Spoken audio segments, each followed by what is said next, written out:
नमस्कार साथियों, स्वागत है आप लोग का करियर स्टडी के ऑनलाइन प्लेटफॉर्म पे। दोस्तों, आज की इस क्लास में हम लोग देखेंगे उत्तर वैदिक काल। और उत्तर वैदिक काल का टाइम पीरियड है 1000 ईसा पूर्व से 600 ईसा पूर्व। आज की भी इस क्लास में हम लोग केवल उत्तर वैदिक काल को ही देखेंगे। पिछली वीडियो हम लोगों ने देखी थी ऋग्वैदिक काल पे, जो 1500 ईसा पूर्व से 1000 ईसा पूर्व इसका कालखंड था। और ऋग्वैदिक काल में सारी चीजें हमने डिस्कस की थी। तो अगर आप लोगों ने ये वीडियो नहीं देखी है तो जाके प्राचीन भारत के इतिहास की एक प्लेलिस्ट है द कैरियर स्टडी के यूट्यूब चैनल पे, वहां से आप लोग जाके देख सकते हैं। वीडियो नंबर ये क्लास नंबर 5 है। और इसमें हमने सारी चीजें ऋग्वैदिक काल के बारे में सारी चीजें डिस्कस की हुई है। और इसके पिछले वीडियो में अगर आप लोग देखना चाहते हैं तो उस वीडियो को भी जाके देख लीजिएगा। इसमें सारी चीजें वैदिक सभ्यता के सारे की कॉन्सेप्ट को हमने बताया है कि वह वेद क्या है, उपवेद क्या है, अरण्यक क्या है, उपनिषद क्या है, पद और गद्य जो लिखे गए हैं वेद पद्य और गद्य दोनों में। तो ये सब सारी चीजें क्या है, तो सारे जो की कॉन्सेप्ट है वैदिक सभ्यता के, वहां पे हमने डिस्कस किए हैं। वहां से आप लोग जाके उसको देख सकते हैं प्लेलिस्ट से। आप प्लेलिस्ट में आप लोग को मिल जाएगा।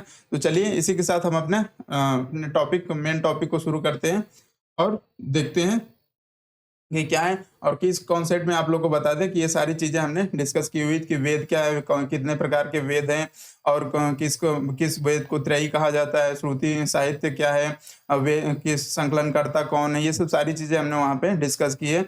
ऋग्वेद के उपवेद क्या क्या है, इसके पुरोहित को क्या कहते हैं, सब सारी चीजें वहाँ पे डिस्कस है। उस वीडियो को आप लोग देख लीजिए तो सारी चीजें आप लोग को अच्छे से समझ में आएंगी आगे की। सॉरी। और वेद यहाँ पे ब्राह्मण ग्रंथ क्या है, आरण्यक ग्रंथ क्या है, उपनिषद क्या है, ये सब सारी चीजें सॉरी में डिस्कस है। तो एक बार आप लोग जरूर जाके वहाँ पे उसको देख लीजिएगा। और तो चलिए अपने मेन टॉपिक पे आते हैं और मेन अपना टॉपिक शुरू करते हैं, जो कि हम लोग का मेन टॉपिक है आज का उत्तर वैदिक काल। और उत्तर वैदिक काल का टाइम पीरियड है 1000 ईसा पूर्व से 600 ईसा पूर्व तक। तो उत्तर वैदिक युग आर्य संस्कृति के प्रसार और विकास, अभ्युदय और उत्कर्ष का युग था। तो जो उत्तर वैदिक काल था, आर्य संस्कृति जो कि हम लोग देखे थे ऋग्वैदिक काल में कि पश्चिम भारत के तरफ उधर गंगा घाटी तक वो लोग आ गए थे। अब यहाँ पे आर्य संस्कृति का प्रसार विकास, ये अब अभ्युदय अब उत्कर्ष का ये समय है 1000 ईसा पूर्व से 600 ईसा पूर्व तक। इस काल में धर्म, दर्शन, नीति, आचार विचार, मत विश्वास आदि का प्रधान रूपरेखा निश्चित और सुस्पष्ट हो गए। उत्तर वैदिक काल के अध्ययन के लिए सबसे महत्वपूर्ण स्रोत है यजुर्वेद, सामवेद, अथर्ववेद, ब्राह्मण ग्रंथ, उपनिषद एवं अरण्यक। तो ऋग्वैदिक काल में हम लोगों ने क्या देखा था, केवल ऋग्वैदिक टाइम पीरियड के हम लोग उसमें डिस्कस किए थे कि ऋग्वैदिक काल में ऋग्वेद में क्या लिखा है, ये सब सारी चीजें।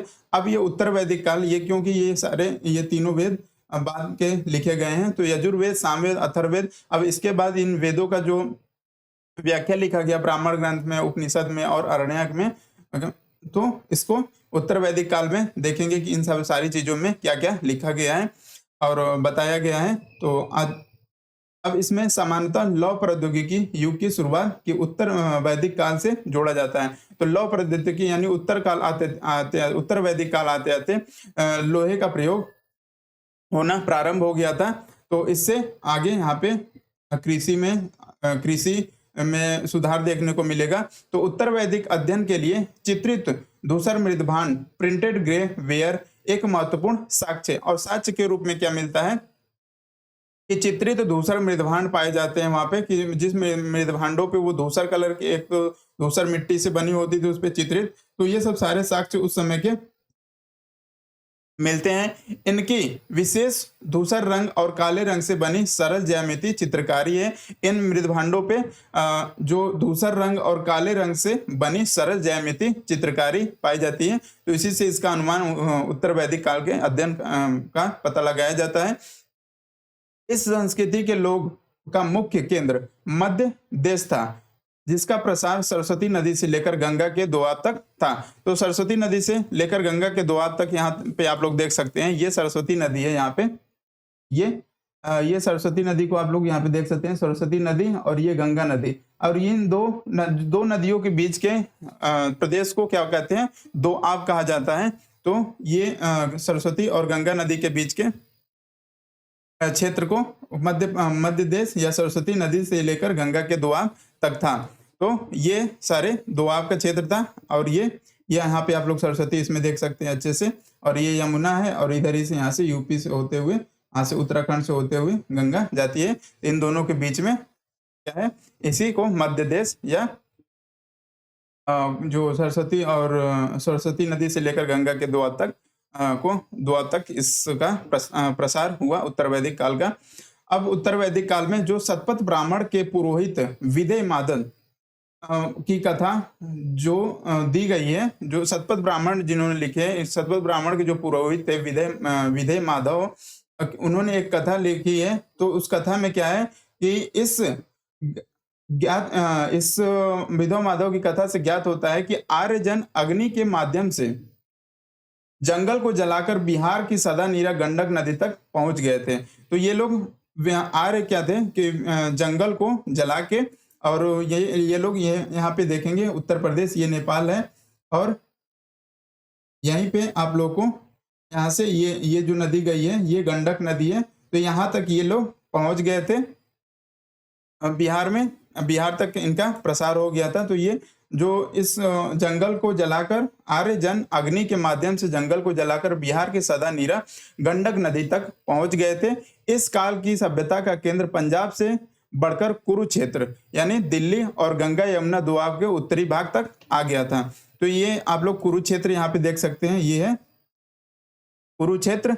यहाँ तक पंजाब हरियाणा ये सब इलाका जगह है, और ये सब पंजाब हरियाणा का प्रदेश है। यहाँ पे कुरु तक इनका विस्तार हो गया था, और यहाँ पे जो हम लोगों ने अभी मध्य देश देखा और गंगा घाटी, सरस्वती और गंगा घाटी के बीच का जो विस्तार देखा इन लोगों का, तो वो ये है।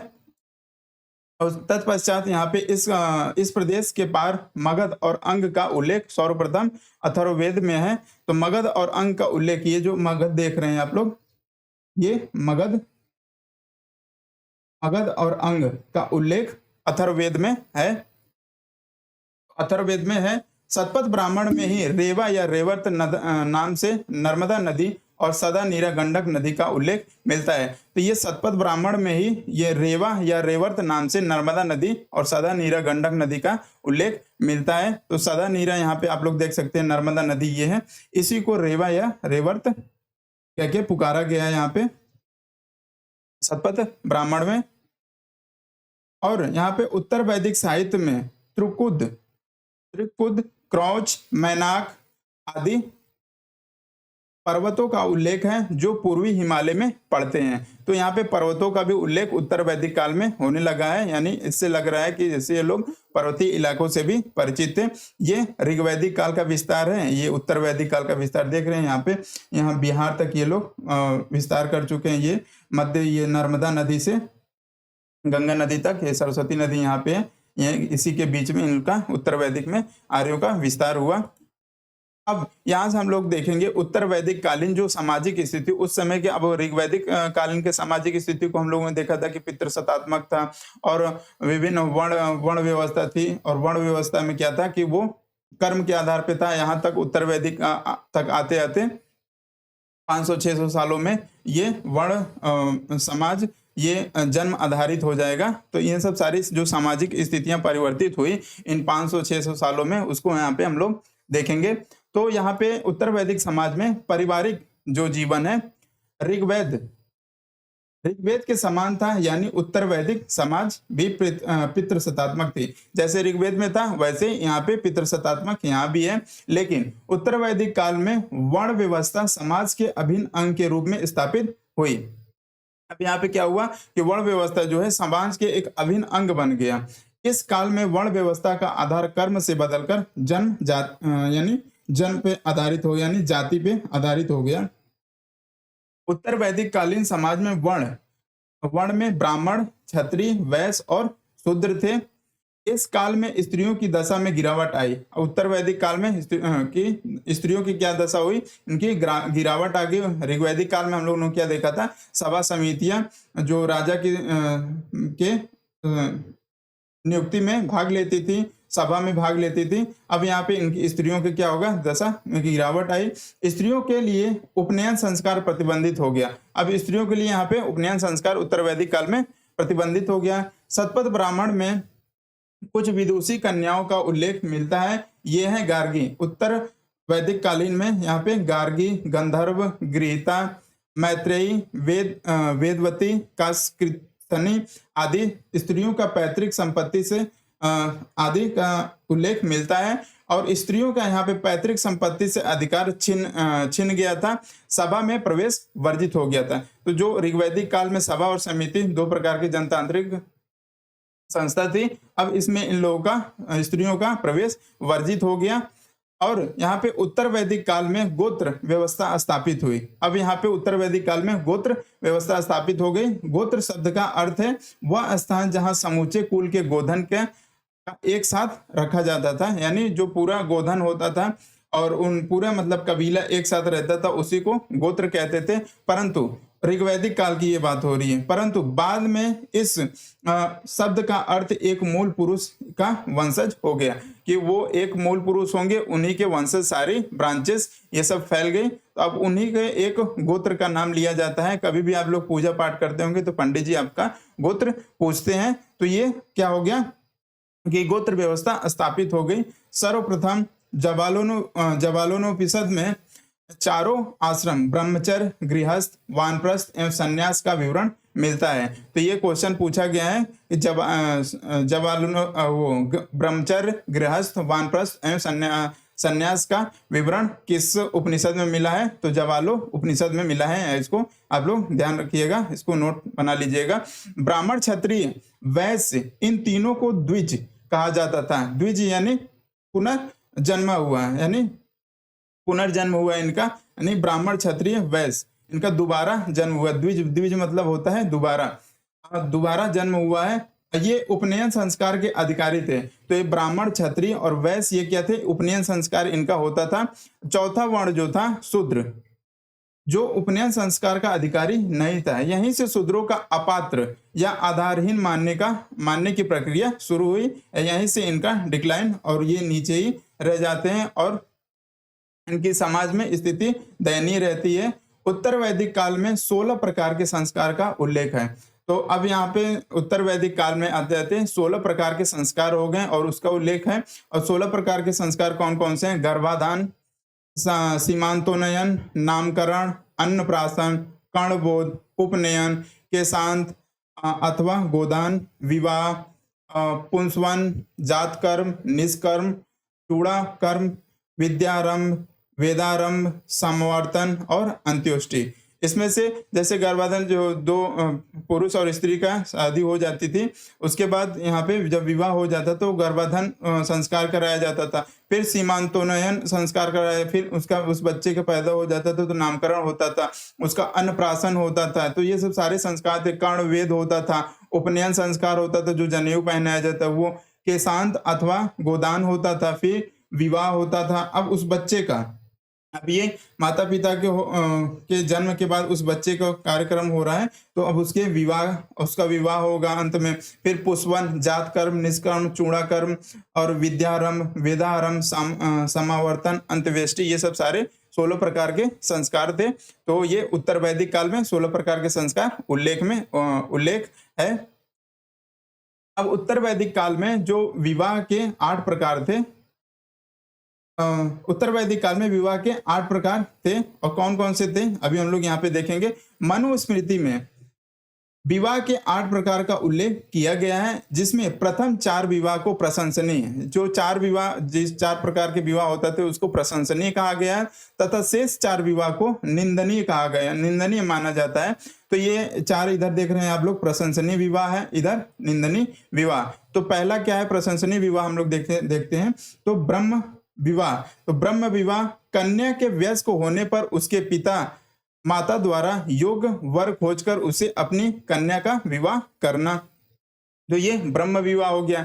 दैव विवाह क्या? यज्ञ करने वाले पुरोहित के साथ कन्या का विवाह। जो यज्ञ करने वाला पुरोहित होता था उसका उसको किसी के पिता उसके से अपनी कन्या का विवाह कर देते थे तो उसको दैव विवाह कहा जाता था। आर्ष विवाह क्या है? कन्या के पिता द्वारा यज्ञ कार्य हेतु एक अथवा दो गाय के बदले में अपने कन्या का विवाह करना। तो ये यहाँ पे तीसरा ये आर्ष विवाह हुआ। प्रजापत्य विवाह, प्रजापत्य विवाह में क्या हुआ? वर स्वयं कन्या के पिता से कन्या मांगकर विवाह करता था। तो वर जो होता था, लड़का जो होता था, वो पिता से उसकी कन्या को मांग के और विवाह करता था। तो ये था प्रजापत्य विवाह। अब हम लोग देखेंगे निंदनीय विवाह। निंदनीय विवाह में था आसुर विवाह। तो कन्या विवाह में यहाँ पे कन्या के पिता द्वारा धन के बदले में कन्या को, जो धन के बदले में यहाँ पे कन्या का विक्रय उसके पिता करते थे, तो उसको आसुर विवाह कहा है। ये निंदनीय विवाह था। कन्या के पिता द्वारा धन के बदले में कन्या का विक्रय, ये आसुर विवाह था। गंधर्व विवाह कन्या तथा पुरुष प्रेम अथवा कामुकता के वशीभूत होकर करते थे, तो इसे गंधर्व विवाह कहते थे। पैशाच विवाह सोई हुई अथवा विक्षिप्त कन्या के साथ सहवास कर विवाह करना, ये पैशाच विवाह के अंतर्गत आता था। राक्षस विवाह, राक्षस विवाह बलपूर्वक कन्या को छीनकर उससे विवाह करना, ये राक्षस विवाह था। तो यहाँ पे हम लोग देख रहे हैं 5 6 7, यहाँ पे 8, तो 8 प्रकार के क्या थे विवाह उस समय प्रचलित थे। उत्तर वैदिक काल में 8 प्रकार के विवाह है, जो कि मनुस्मृति में 8 प्रकार के विवाह का उल्लेख किया गया है, जिसमें प्रथम 4 विवाह को प्रशंसनीय विवाह और 4 विवाह को निंदनीय विवाह, अनंदनीय विवाह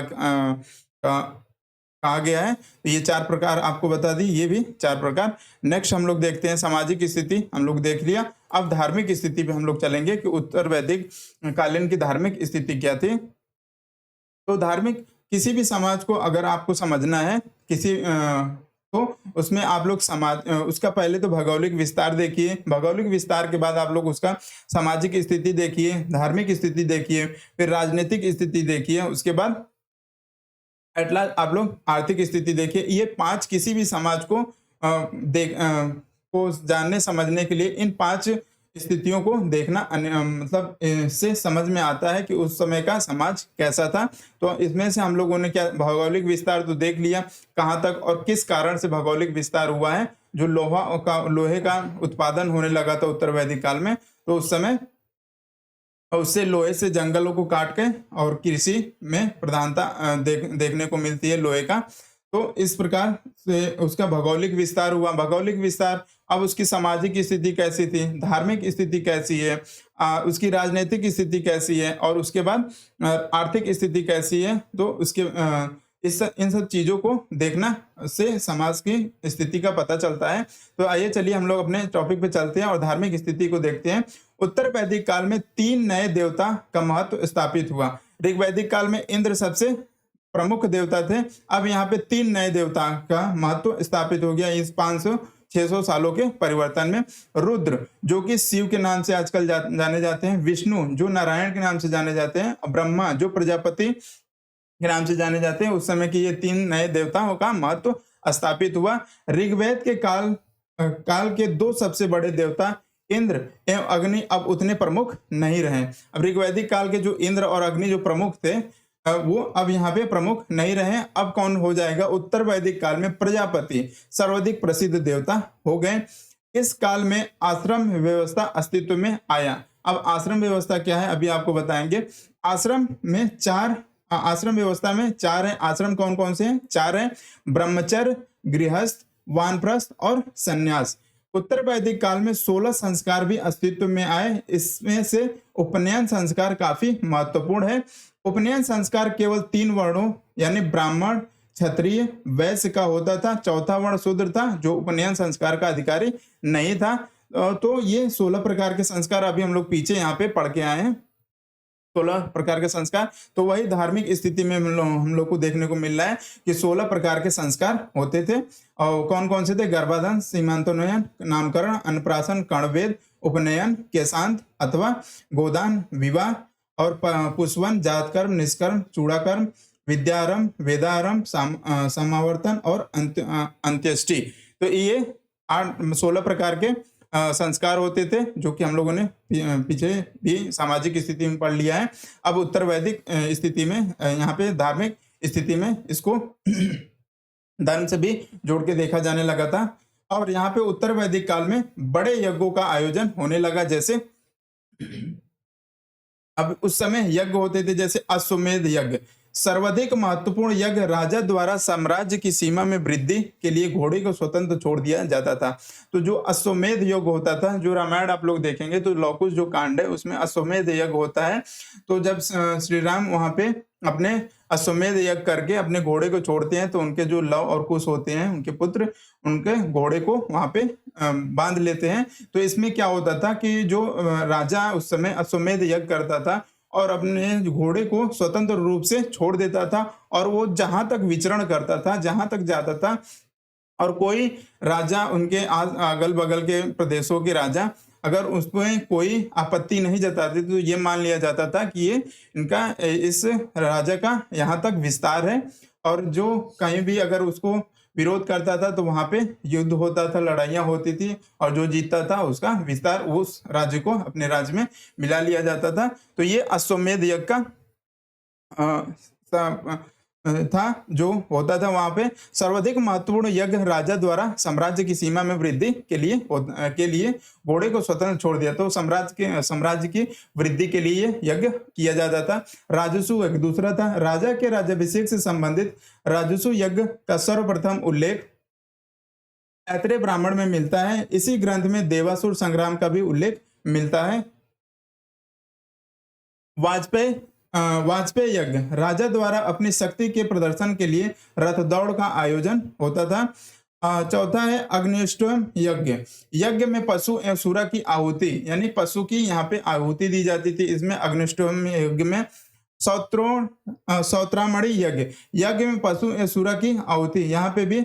और पुरुष मेध यज्ञ में क्या होता था, राजनीतिक वर्चस्व के लिए, अपने जो राजनीतिक वर्चस्व को दिखाने के लिए इसमें स्वस्थ जो हष्ट पुष्ट व्यक्ति होता था तथा विद्वान व्यक्ति पुरुष की बलि का प्रावधान था। तो इसमें उन लोगों की बलि दी जाती थी। तो ये पुरुष मेध यज्ञ होता था। तो नेक्स्ट है यहाँ पे उत्तर वैदिक काल तक आर्य गंगा घाटी तक पहुंच गए। सॉरी, यहाँ पे हम लोगों ने राजनीतिक धार्मिक स्थिति देख ली। अब यहाँ पे धार्मिक स्थिति में इतना ही चीजें थी महत्वपूर्ण, इंपॉर्टेंट, जो कि एग्जाम की दृष्टि से इंपॉर्टेंट है। अब हम लोग चलते हैं यहाँ पे उत्तर वैदिक कालीन की राजनीतिक स्थिति। राजनीतिक स्थिति उस समय की क्या थी, तो उत्तर वैदिक काल तक आर्य गंगा घाटी तक पहुंच गए। यानी यहाँ पे मैप आप लोग को दिखाएं, ये है गंगा घाटी, ये जो जा रही है गंगा नदी, ये यहाँ पे आप लोग देख सकते हैं, ये है गंगा नदी जो कि यहाँ प्रयागराज में आके, यमुना इधर से आती है और प्रयागराज में आके यहाँ पे संगम हो जाता है और फिर आगे ये निकल जाती है बिहार में जाके, बिहार बांग्लादेश से होते हुए इधर समुद्र में गिर जाती है। तो ये गंगा घाटी तक ये लोग यहाँ पे आ गए थे। उत्तर वैदिक कालीन समय में लोहे का प्रयोग कृषि में अधिक होने लगा। इसमें उत्तर वैदिक कालीन में क्या हुआ, लोहे का प्रयोग कृषि में अधिक होने लगा। अब देखिएगा यहाँ पे राजनीतिक स्थिति कैसे बदलेगी कृषि के माध्यम से, जिससे कृषि अधिशेष, यहाँ पे जो अधिशेष बचा कृषि अधिशेष होने लगा। यानी जितना अब लोहे का प्रयोग से, लोहे के फाल से जब खेती होने लगी तो ज्यादा अनाज उपजने लगा, अधिशेष ज्यादा होने लगा, खाने से ज्यादा होने लगा। अब कृषि का जो अधिशेष है, यह अधिशेष राजा के राजस्व के रूप में होगा। अब राजा इसे कलेक्ट करेगा राजस्व के रूप में, और इसी राजस्व से राजा को सेना और नौकरशाही खड़ा करने में मदद मिलेगी। अब यहाँ पे जो राजा की सेवा करेंगे, उनके जो सैनिक होंगे, अब वो तो खेती करेंगे नहीं, क्योंकि वो तो राजा की सेवा में लगे रहेंगे। तो अब वो खेती करेंगे नहीं तो उनको कैसे अनाज, सारी चीजें होंगी।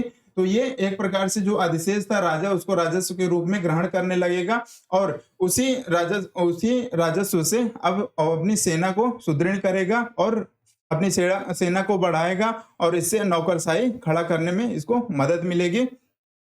उत्तर वैदिक काल में जनपद और कृषि अधिशेष से उत्पन्न राजस्व ने राजा की शक्ति में वृद्धि की। अब यहाँ से राजा की शक्ति में वृद्धि होगी। क्यों? क्योंकि वो सेना विस्तृत करेगा, अपना उस सेना का विकास करेगा, और यहाँ पे नौकरशाही खड़ा करेगा। जो अच्छे अच्छे कार्य उनको सुझाव देंगे, ये सब सारी चीजें। तो इसमें शक्ति किसकी वृद्धि होगी? राजा की शक्ति की वृद्धि होगी। उत्तर वैदिक काल में राजतंत्र शासन व्यवस्था और सशक्त हुई। इस काल में राजा का पद वंशानुगत हो गया। उत्तर वैदिक काल तक आते आते राजा का जो पद था वंशानुगत हो गया, यानी राजा का पुत्र राजा बनेगा। अब यहाँ जनपद की प्रक्रिया अस्तित्व में आई। राजनीतिक स्थिति में यहाँ पे देख रहे हैं हम लोग। तो अब यहाँ पे जो सारी चीजें अधिशेष बच रहा है, अधिशेष राजस्व के रूप में वसूल रहा है राजा, उससे अपने सैनिक को तैयार कर रहा है। अब इस सैनिक से अब यहाँ पे क्या होगा? अब जब सैनिक हो गया जाएगा तो वो कबीले की रक्षा करेगा, ये सब सारी बाहरी आक्रमणों से। तो इसमें अब यहीं से अपने जन मतलब यहाँ पे जनपद की प्रक्रिया अस्तित्व में आएगी। यहीं से महाजनपद की ओर सारी चीजें आगे बढ़ जाएगी। तो उत्तर वैदिक काल में जनपद शब्द का उल्लेख मिलना प्रारंभ हो गया। कुरु और पंचाल इस काल के दो प्रसिद्ध जनपद थे। तो यहाँ पे आप लोग इमेज में देख सकते हैं, यहाँ पे कुरु ये है, कुरु और पंचाल ये दिल्ली का इलाका है। यहाँ पे दिल्ली हरियाणा के साइड मेरठ का ये कुरु है और ये पंचाल है। इधर बदायूं फर्रुखाबाद के साइड यहाँ पे पंचाल है उत्तर प्रदेश में। तो ये दो चीज क्या थी? कुरु और पंचाल इस काल के प्रसिद्ध जनपद थे। शतपथ ब्राह्मण में कुरु और पंचाल को वैदिक सभ्यता का दो प्रसिद्ध केंद्र कहकर पुकारा गया है। तो ये वैदिक सभ्यता का दो प्रसिद्ध केंद्र हैं, कुरु और पंचाल। आगे राजनीतिक स्थिति में आरंभ में पंचाल एक कबीला था, कबीले का नाम था, परंतु बाद में वह प्रदेश का नाम हो गया। इस काल में पंचाल सर्वाधिक विकसित राज्य था। तो जो पंचाल था ये अभी हम लोग देखे थे, ये सबसे सर्वाधिक उत्तर वैदिक काल में सबसे सर्वाधिक विकसित राज्य था। यहाँ देख रहे हैं ये गंगा घाटी के पूरे गंगा घाटी क्षेत्र में, इधर से यमुना इधर से गंगा है। तो यहाँ पे अनाज समझ रहे कितने उत्पादन होगी, यहाँ की भूमि जो होगी इसमें नमी होगी, ये सारी चीजें अनाज पैदा करने में आसानी होती और अधिशेष वहां से ज्यादा प्राप्त होगा। इसीलिए यह सर्वाधिक विकसित राज्य के में था।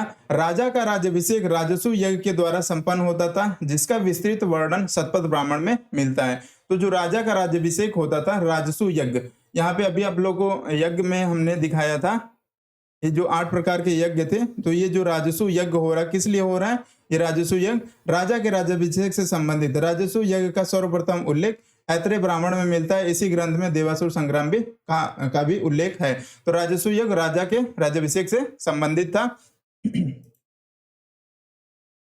राजस्व यज्ञ के द्वारा संपन्न होता था राज्याभिषेक, जिसका विस्तृत वर्णन शतपथ ब्राह्मण में मिलता है। यजुर्वेद में राज्य के उच्च पदाधिकारी को रत्नी कहा जाता था। जो सबसे उच्च पदाधिकारी होता था, यानी इस समय चीफ सेक्रेटरी हो गए, जैसे आईएएस जो बन गए जाते हैं वो 10 साल 20 साल के बाद जो चीफ सेक्रेटरी बनते हैं, उसी प्रकार से उस समय ये रत्नी होती थी।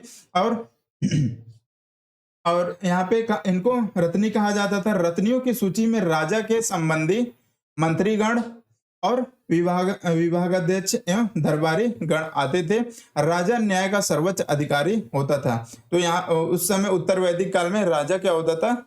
न्याय का सर्वोच्च अधिकारी होता था। बलि, यहाँ पे जो बलि हम लोग ऋग्वेद में पढ़े थे, एक प्रकार का स्वेच्छा से दिया जाने वाला कर था। अब बलि यहाँ पे क्या होगा? बलि उत्तर वैदिक काल तक आते आते एक नियमित कर हो गया।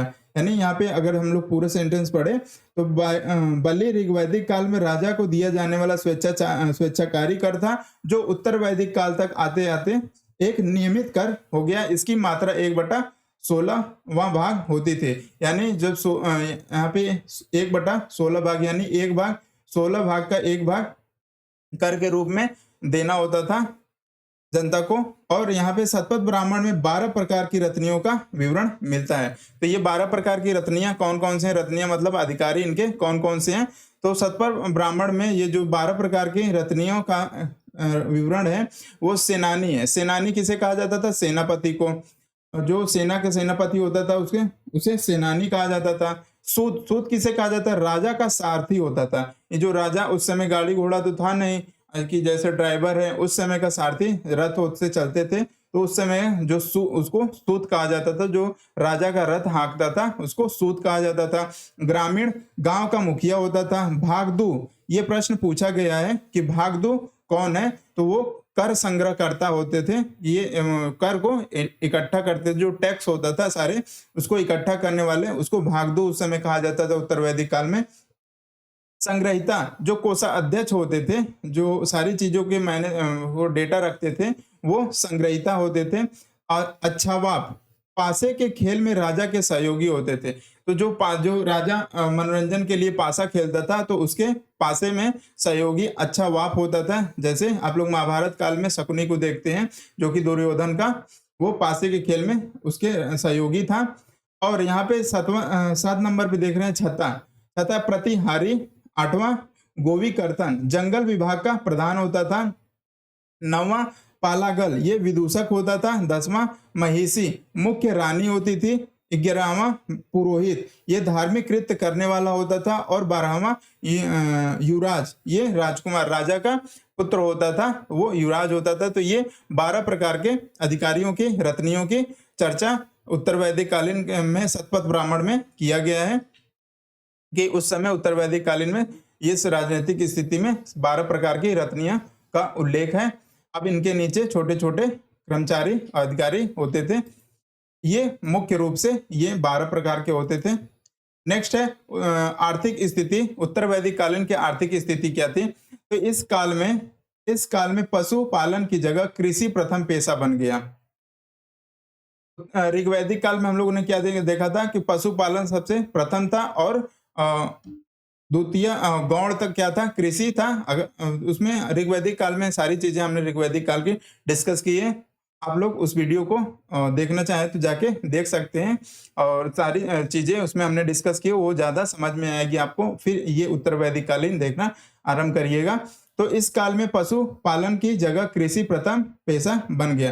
क्योंकि अगर हम उस वीडियो में सारी चीजें तो हमें पता है कि हमने उसमें डिस्कस की है, तो फिर से आगे इस वीडियो में अगर आप लोग रेगुलर क्लास ले रहे हैं तो पिछली एक सीरीज में क्लास नंबर हमने सारे में मेंशन किया हुआ है, तो क्लास नंबर के हिसाब से आप लोग वीडियो को देखते रहिए, ताकि चीज़ों को आपको कॉन्साइज करने में आसानी होगी। नहीं ऐसे उल्टा सीधा वीडियो देखेंगे आप लोग तो चीज़ें इसीलिए हिस्ट्री कठिन लगती है। तब चीज़ों को सीरियल नंबर से करते हुए चलेंगे तो सारी चीज़ें आसान लगने लगेंगी। तो जिसमें हमने सारी सीरियल से इस क्लासेस को चला रहे हैं, उससे आप लोग वहाँ पे जाके आसानी से समझ सकते हैं, देख सकते हैं। तो आइए चलते हैं अपने टॉपिक पे। शतपथ ब्राह्मण में कृषि से संबंधित 4 क्रियाओं जुताई, बुआई, कटाई तथा मड़ाई का उल्लेख किया गया है। तो ये शतपथ ब्राह्मण में कृषि से संबंधित 4 क्रियाओं का उल्लेख किया गया है, जुताई, बुआई, कटाई तथा मड़ाई से। इस काल में लोहे से बने उपकरण के प्रयोग से कृषि क्षेत्र में क्रांति आ गई। तो इसमें लोहे के उपकरण से क्रांति आ गई। यजुर्वेद में लोहे के लिए, अब इसमें यजुर्वेद में क्या लिखा गया है लोहे के लिए? एक अयस नाम आया हुआ है, और इस अयस में 2 प्रकार के अयस हैं, श्याम अयस और कृष्ण अयस। जिसे श्याम अयस को लव अयस भी कहा जाता है। तो ये क्या था? ये एक प्रकार का तांबा है, और कृष्ण अयस को लव अयस कहा जाता था उस समय। तो ये आप लोग ध्यान रखिएगा, पूछता है क्वेश्चन कि अयस उत्तर वैदिक काल में जो अयस था उसको क्या कहते हैं? तो वो लोहा था एक प्रकार का। अगर नाम दे के पूछता है कि श्याम अयस किसको कहते हैं या लव अयस, तो वो तांबा था, और कृष्ण अयस वो होता है तो वो लोहा था। लोहे से बने उपकरण के प्रयोग से कृषि विस्तार के साथ साथ फसलों की संख्या में भी वृद्धि हुई। तो अब वहां पे जो विभिन्न प्रकार की फसलें भी बोई जाने लगी, जैसे, और धान प्रमुख फसल बन गई, और धान की बुआई सबसे ये प्रमुख हो गई उस समय। अतरंजी खेड़ा राजस्थान में पहली बार कृषि से संबंधित लौह उपकरण प्राप्त हुए हैं। जो कृषि के लिए जो उपकरण उपयोग में लाए जाते थे, उसमें अतरंजी खेड़ा से सर्वप्रथम पहली बार कृषि से संबंधित लौह उपकरण यहाँ से प्राप्त हुआ है। तो इसको ध्यान रखिएगा, कहाँ से पूछ सकता है कि सबसे उत्तर वैदिक कालीन में सबसे पहले कहाँ से लौह उपकरण प्राप्त हुआ है? तो अतरंजी खेड़ा राजस्थान में है।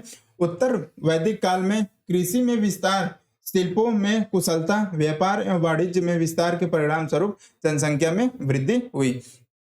तो जो कृषि में विस्तार हुआ,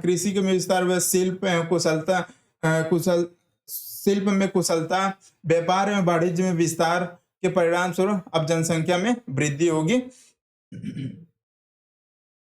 यहाँ पे अब उत्तर वैदिक कालीन आर्थिक स्थिति में ही इस काल के लोग 4 प्रकार के बर्तनों कि अब भाई वहाँ पे जब जनसंख्या निवास कर रही है तो उनको रहने खाने के लिए बर्तन की आवश्यकता पड़ेगी, यानी मृदभांड। तो उस समय बर्तन कोई बनता नहीं था, तो मिट्टी के ही बर्तन बनते थे, से उस मृदभांड से परिचित थे।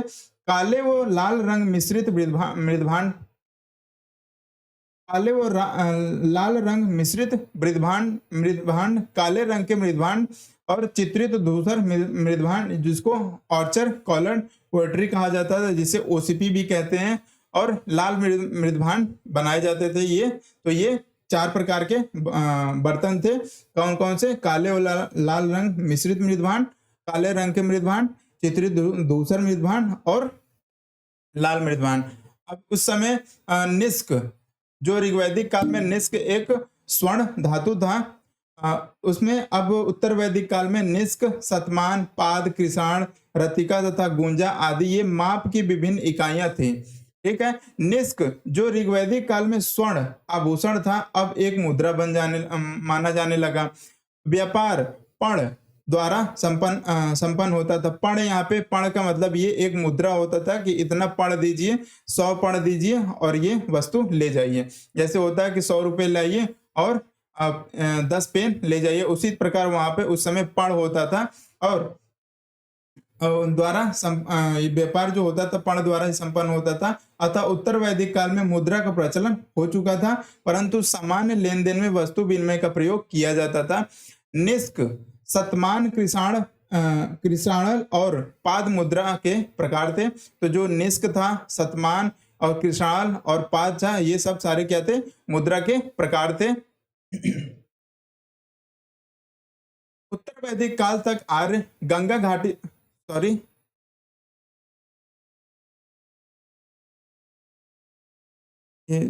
पीपीटी दोबारा रिपीट हो गई है। तो यहाँ तक हम लोगों ने क्या देखा? आर्थिक स्थिति।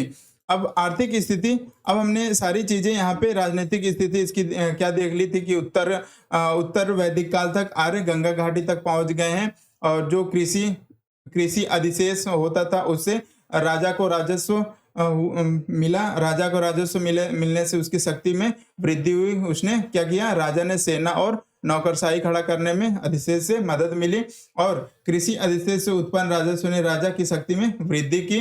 इससे राजा और यहाँ पे राजतंत्रात्मक शासन व्यवस्था और सशक्त हुई, जिससे इस काल में राजा का पद वंशानुगत हो गया था। इसी समय महाजनपदों का की प्रक्रिया अस्तित्व में आती है, और यहाँ से उत्तर वैदिक काल में जनपद जो शब्द का उल्लेख मिलना प्रारंभ हो जाता है। और आगे इसी तरह हम लोग आगे चलेंगे। अब सारे 16 महाजनपदों की बात करेंगे, जिसमें से गंधार, कंबोज, कुरु, पंचाल, वत्स, वज्जी, कोसल और चेदी, मत्स्य, सुरसेन, ये सब सारे महाजनपदों को यहाँ पे देखेंगे। ये देख लीजिए इमेज आप लोग। कुरु, पंचाल, कोसल, मल्ल, वज्जी, मगध, काशी, चेदी, वत्स, सुरसेन, अवंती, अस्मक, मत्स्य, और ये कुरु देख लिए यहाँ पे, कंबोज है, और ये गंधार। तो ये सारे 16 महाजनपदों को हम लोग नेक्स्ट इसके वीडियो में देखेंगे। इससे पहले हम लोग महाजनपद से पहले 2 टॉपिक और देखेंगे। एक बौद्ध धर्म देखेंगे, बौद्ध धर्म, और दूसरा जैन धर्म डिस्कस करेंगे। अब उसके बाद हम लोग महाजनपद पे आएंगे, तो सारी चीजें और क्लियर। महाजनपद के बाद हम लोग चलेंगे उधर मगध का उत्कर्ष, यहाँ पे देखेंगे मगध के उत्कर्ष। इसमें सारे हर्यक वंश, नंद वंश, सारी चीजों को देखते हुए हम लोग चलेंगे मौर्य वंश के बाद, और उधर उत्तर मौर्य वंश तक देखेंगे, और उधर गुप्त काल, गुप्तोत्तर, संगम काल सारे देखते हुए प्राचीन भारत को हम लोग खत्म करेंगे। तो ये सीरीज एक चल रही है, इसको आप लोग इस क्लास को रेगुलर करते रहिए। सारी चीज़ें आपको हिस्ट्री के बारे में सब चीज़ें समझ में आएगी, और जो आप लोग को इम्पोर्टेंट लगे यहाँ से नोट कर लीजिए। और क्योंकि यहाँ पे सारी चीज़ें तो हमने इम्पोर्टेंट रखी है, लेकिन आप लोग को जो भी इम्पोर्टेंट इससे लगे उसको आप लोग नोट कर लीजिए। और पिछली वीडियो आप लोगों ने नहीं देखी है जो ऋग वैदिक काल की है, उसको जरूर से देख लीजिएगा, क्योंकि उत्तर वैदिक काल तभी समझ में आएगा जब आप लोग ऋग वैदिक काल को समझे रहेंगे। तो चलिए यहीं पे क्लास को समाप्त करते हैं। धन्यवाद।